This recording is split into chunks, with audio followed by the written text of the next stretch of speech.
Oh, Susan, the nightmare that lives next door to me. She's the head of the HOA, and she's demanding that we join the HOA, or else she's going to make our life miserable. And guys, she's not wrong. But she's messing with the wrong person because I'm going to do something crazy. Let me tell you my plan. My husband and I recently moved into a new neighborhood, and it's been a nightmare. For some backstory, we used to live in an apartment out in the country. I'd say a quiet place, but it was too far from my work. I'd have to get up at 5 a.m. to get to the office on time, so... A few years ago, we started looking for houses closer to the city, so my commute would not be so long. There were a few places inside the city, but they were crazy expensive. Not out of our budget expensive, just excessive.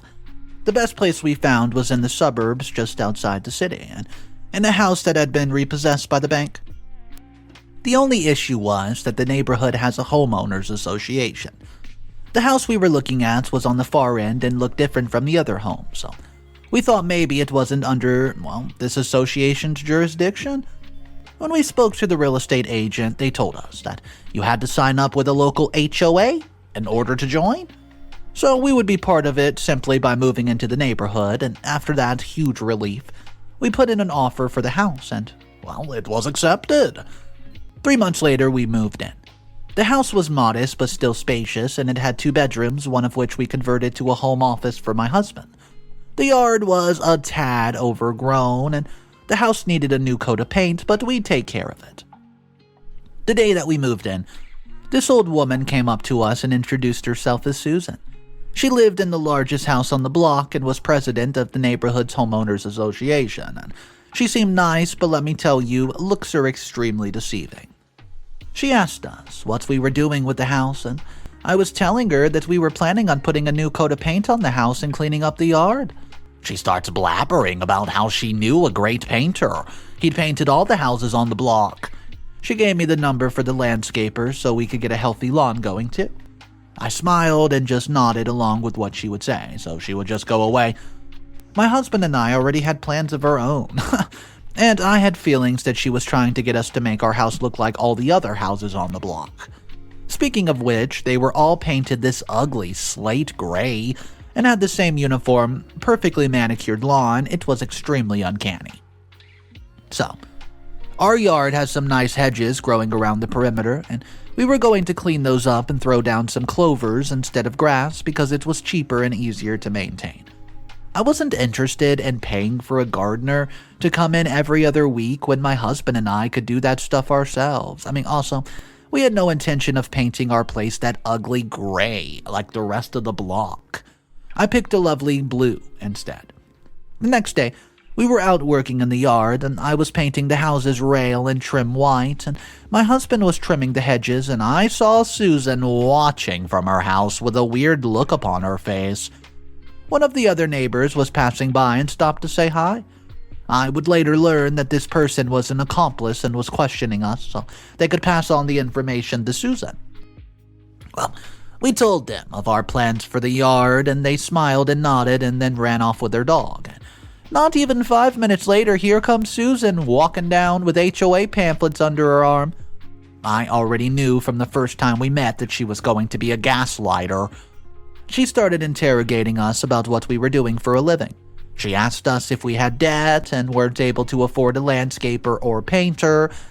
For the record, my husband and I make pretty decent money. Yeah. But we prefer to live more frugally because of a lot of things just seem like waste. If I have the time, energy, and wherewith to do something, just do it. Anyways, Susan went into her HOA spiel, telling us about the amenities it offers, and every yard gets manicured and treated once per month, and there was a park and some other stuff, blah blah blah. I wasn't really paying much attention. I just let her talk. And when she was done, we said thanks, but no thanks. She didn't seem to like that and said that we'd have to take care of our yard and paint our house ourselves. And yeah, we know, we're fine with that. She said we would not be able to go to the park or use any of the other neighborhood amenities. We have a nice shady tree in our yard and no kids. We have no use for a park. Do I look like I'm going to go down a slide? She said we would not be invited to any of the neighborhood events and we're not social people anyways. Basically, we did not want or need anything the HOA offered, but when we told her that, she seemed upset. She asked if we were too broke to afford the fees, and everything seemed to come back to money with her. We did not glorify her jab with a response and told her to have a nice day. A few things became very apparent about Susan through more random interactions. She loves to flaunt her wealth, and she and her husband have the biggest house on the block, a 2-story monstrosity. They have 4 cars in their driveways, 4 very expensive cars. Also, she seems to look down on people who don't live as lavishly as she does. And the very fact that we're living in this neighborhood, it even seems to annoy her. And she seems to think that the whole place is worse off having us there. Things were quiet for a few months until we met another one of the neighbors. Her name's Mary, and she's a young mother. At first, I thought she was another of Susan's spies coming to interrogate us, but she came to give us a heads up.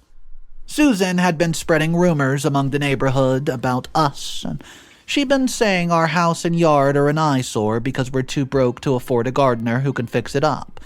Mary said she knew Susan was full of crap and that our yard looked beautiful, better than the other soulless people on the block. Mary told us Susan basically bullied them into the HOA, and because her husband's passive and does not like to conflict, he just caved. He's the one who pays the fees, and they're super expensive. And she said it costs less to just hire your own landscaper and pay for your own pickup than what they're charging. She also warned us that Susan had the garbage collectors in her pocket, so we should make sure we don't miss them when they come around. And that's what she did to Mary and her husband to pressure them into joining the HOA, and she was going to do the same to us. We thanked her for the warning, and the very next day, my husband went down to the local sanitation office and paid for our pickup for a year. He also pulled some strings to make sure that there's no hiccups with picking up our trash. For a while, things were fine. Until Halloween rolled around. We did minimal decoration and bought candy for trick-or-treaters, and the next, night went fine up until around 3 a.m. Some kids were setting off fireworks in the neighborhood so it was really hard to sleep. And on top of that, we woke up to our house being graffitied. I had to go to work, so I could not deal with it, but my husband checked the cameras and caught the culprits in 4K. They'd run through the whole neighborhood, but suspiciously only had our house tagged. We submitted everything to the police and posted our town's Facebook group to see if anybody could tip us off as to who the people were that did it. In the meantime, we used the leftover paint that we saved for emergencies to fix the graffiti. The reason I'm suspicious about the culprits is that one of the perks of the HOA is some kind of neighborhood watch that's supposed to keep your house safe. And also, Mary told us that when Susan was pressuring them to join the HOA, somebody conveniently broke into their backyard and stole the gas tank from the grill. They didn't have cameras installed at the time, so they could not identify the culprits. After all that happened, my husband and I sat down to have a talk about what we were going to do next. He asked me if he should call his dad, and his parents live in the area. His dad is sort of a big deal. Let's just say he has some connections. I did not want things to go this far just yet. I wanted to at least wait until we got an update from the police or Facebook. If we found out Susan was involved in any way, we would definitely deal with her, and like clockwork, I got confirmation. She came knocking on the door next day with a pie, and she asked if she could come in. I said no. As she was standing there, I could see her looking around the yard with a disgusted look on her face and trying to peek past me in the house. She said she just wanted to stop by and see how we were doing because she knew how traumatizing it was to have your property damaged, and she just wanted to make sure that we were okay. I wasn't buying her fake sympathy, so I thanked her for stopping by and just told her my husband was allergic to pie. She seemed to take the hint and left, and I just found it interesting that she showed up right after our home got vandalized, after not saying one word to us for months. Part of me wants to confront her about all this because I'm 90% sure she's involved, but part of me doesn't want any drama. Should I wait for the police to find out who vandalized our house and see if they have any connection to her, or should I confront her now? Comment number 1 from the original post. Oh my gosh, I hate homeowners associations so much. They have way too much power and love to flaunt their wealth and act like God left them in charge. And I can imagine what a uniform dystopian nightmare that neighborhood must be. They always choose the ugliest, saddest colors to paint the houses with, and I can't wait for this country to abolish HOAs. You should ruin her, OP. From the moment you said she was the president of the association, I knew she'd be up to no good. They're always trying to get everybody to conform to their stupid rules, and she's 100% behind the vandalism. I hope you and your husband are okay after that. It must have been scary, and I hope the police actually do something about it. That woman is definitely trying to intimidate you into joining the HOA, since she's already created a bad blood by calling you and your husband cheap and broke. She's just going to keep escalating things until you guys cave or she gets the karma she deserves. Comment number 2. Wow, it's kind of a stretch that you're blaming your neighbor. Who you yourself says hasn't spoken to you or interacted to you in any way in months. You're making it sound like she's some kind of supervillain, hell-bent on ruining your life. Also, I don't understand this hatred for HOAs. They help build up the neighborhood, parks, pools, community areas. Their insistence on having your house and yard well taken care of and limiting the amount of noise is what keeps the housing prices up. So, if you ever want to sell your house, you could get a good deal. Also, they're the only places in this godforsaken country that have not been taken over by millennials and hippies. So you should just count yourself lucky that you're living in a nice place in a safe neighborhood, where the worst that happens is that you get a little spray paint on your house. Come on. You sound like you and your husband make good money, right? So fix it. Move on. This is such a non-issue. Updates number 1. Hey guys, me again. It's been a couple of weeks and things have gotten even worse, which I did not even think to be possible, and after about 2 weeks of no updates, we called the local sheriff's office to see what was going on. The lady who spoke with us was nice and very patient. She told us our case had been closed due to, quote, lack of evidence, and I asked what lack of evidence. She was talking about because we gave them the security camera footage and pictures of the graffiti all over the house. She said she didn't know. She was just a desk worker, and that's what our file says. She said we were welcome to come in and talk to one of the officers, but was nothing that she herself could do about it. Well, I was livid. It was time to take drastic measures. So we contacted Mike's father, but he was away on business, so we had to wait a few days for him to get back. We got him on the phone and gave him a rundown of the situation. He listened, took notes, and said he'd handle it. For a bit of backstory, Mike's dad is a big deal, like I told you earlier. Such a big deal that no one, even in his immediate family, knows what he does. We just know he works for the government. We don't even know which branch he works for. Mike's family has been well off, and his dad would travel once or twice per month for work. I didn't want to be too quick to ask him because, well, he can be a bit extreme when people mess with his family. But the police weren't helping, and I was not taking any chances with this crazy neighbor that's a Karen. Anyways, the next morning he contacted us with some information that he's gotten the identity of the kids who vandalized our home. He'd also found out that one of the kids was the grandniece of Susan, the HOA president, but that wasn't all. The vice president of the HOA's husband works for the sheriff's department, so that could be the reason why the case was dropped. Mike's dad told us to just hold on to this information for the time being because he wanted to do a little more digging. From his digging, it looks like corruption in this neighborhood runs deep, and he wanted to see what else he could find out, and something that would hopefully get her off our backs for good. That's all the information I have now. These revelations have been eye-opening, and I did not think people would stoop this low just for a little bit of power. I find it so funny that Susan called me broke, but she was the one begging me for donations for things I can do myself. Mike said that we probably won't have to lift a finger. His dad would take care of everything, which is fine by me. I just want all this drama to be over with. I'll be sure to update when we know more. Update number 2. Hey guys, it's been 2 weeks since my last update, and I have quite the juicy development. I've learned quite a bit about our HOA president. First, though, regarding the vandalism, the police reopened the case.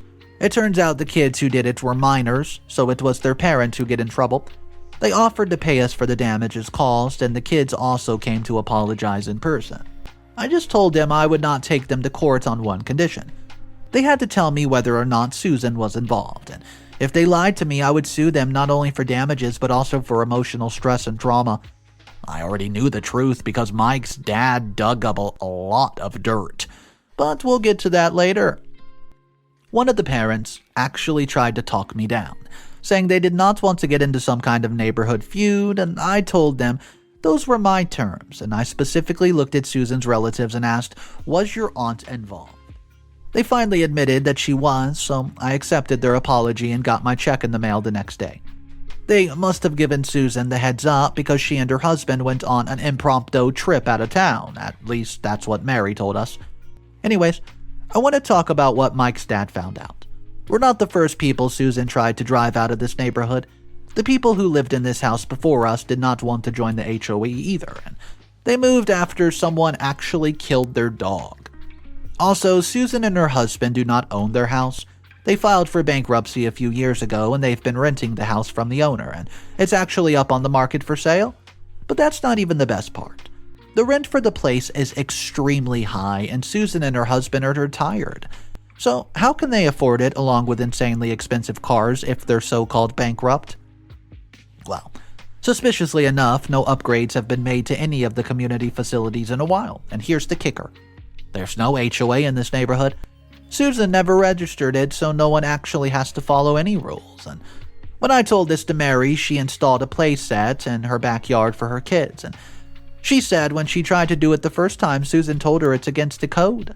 Well, whatever fake code they made up, because again, there is no HOA, and as of now, Susan and her husband still have not returned from their out-of-town trip.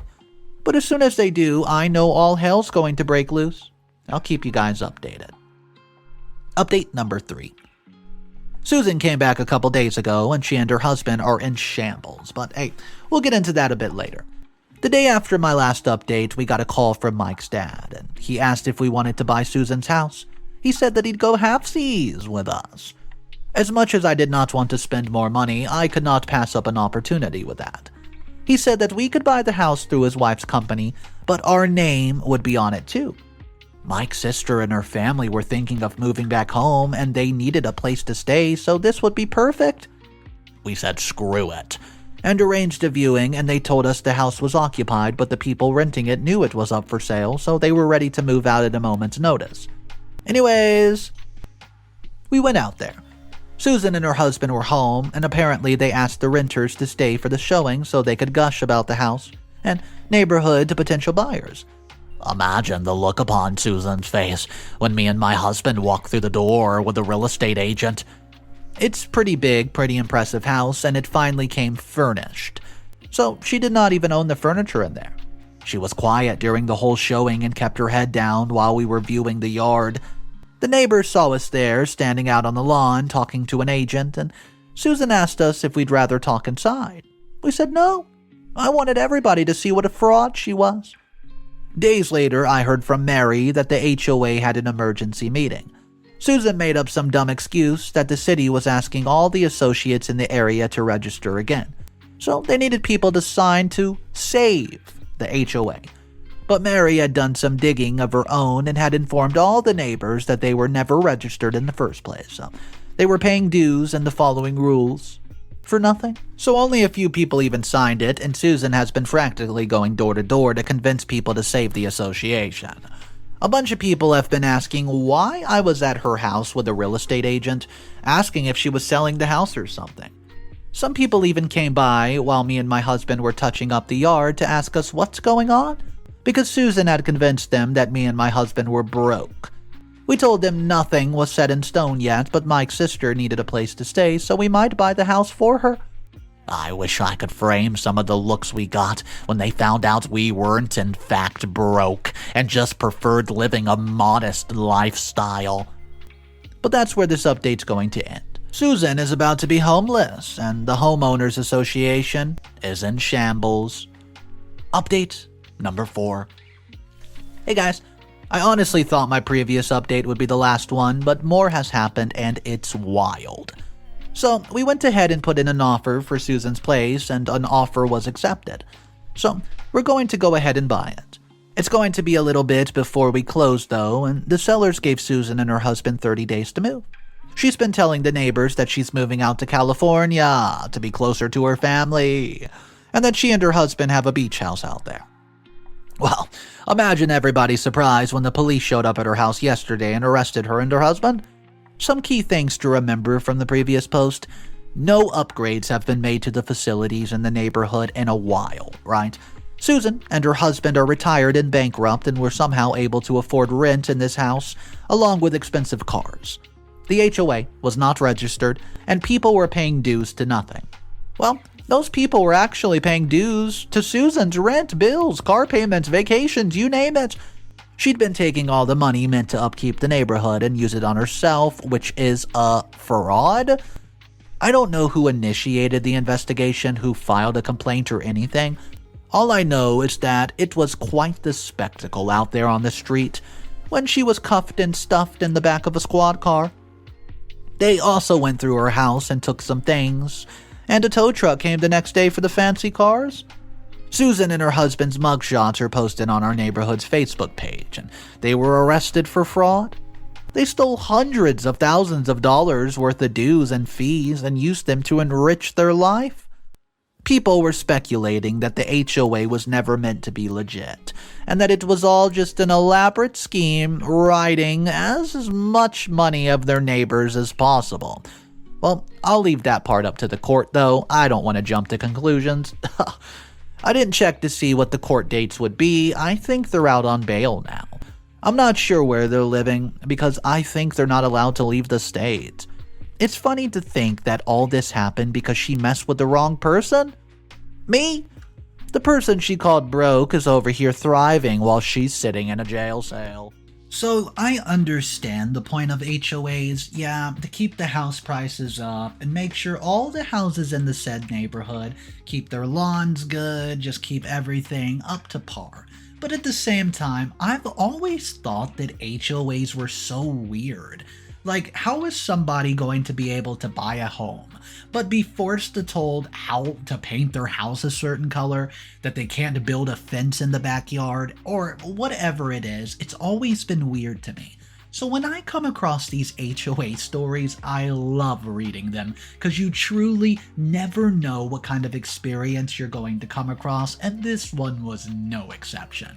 Besides the fact that these criminals were not even part of a legit HOA, they were stealing the money for their ridiculous cars, houses, vacations, you name it. And karma came pretty swiftly, didn't it? Guys, here's the question for today's video. If you're a part of an HOA, let me know in the comment section down below a story. I don't care if it's a good story, a bad story, a good experience, a horrible experience. Let me know what you've been through with your local HOA, guys. Thank you for joining me. Go ahead and hit that subscribe button for more HOA stories and other dramas as well. I'll see you guys tomorrow, but do remember one thing. It's cool to be kind. See ya.